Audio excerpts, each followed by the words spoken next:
Bonjour, voyons donc pourquoi et pour quelles raisons les propriétaires peuvent vendre ou simplement se débarrasser d'une Hyundai Accent d'occasion.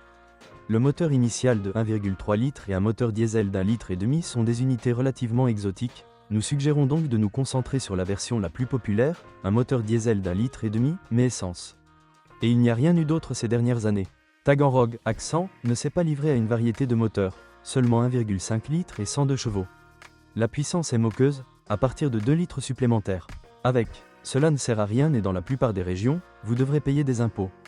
Heureusement, c'est toujours son seul problème. Le moteur est fiable et l'une des procédures relativement fastidieuses consiste à remplacer la courroie de distribution tous les 50, pour certains, 100 000 km. À un moment donné pendant cette période, il peut être nécessaire de remplacer les couvercles de soupape et les joints de tige de soupape. Sinon, le 1,5 coréen parcourt des centaines de milliers de kilomètres et ne nécessite aucune attention.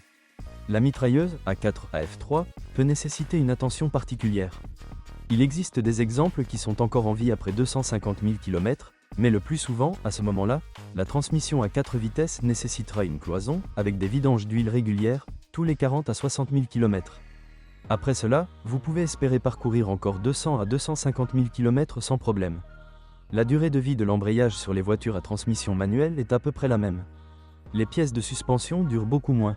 Les amortisseurs durent plus de 100 000 km, mais les blocs silencieux, les biellettes, les roulements de roues sont des consommables dont la fréquence de panne est légèrement atténuée par leur bon marché. C'est la même chose avec les plaquettes et les tambours de frein. Ceux de l'avant durent 40 à 50 000 km, ceux de l'arrière un peu plus longtemps. Lorsque nous parlons de voitures de plus de 10 ans, il est difficile de parler de la capacité de survie d'une unité en particulier.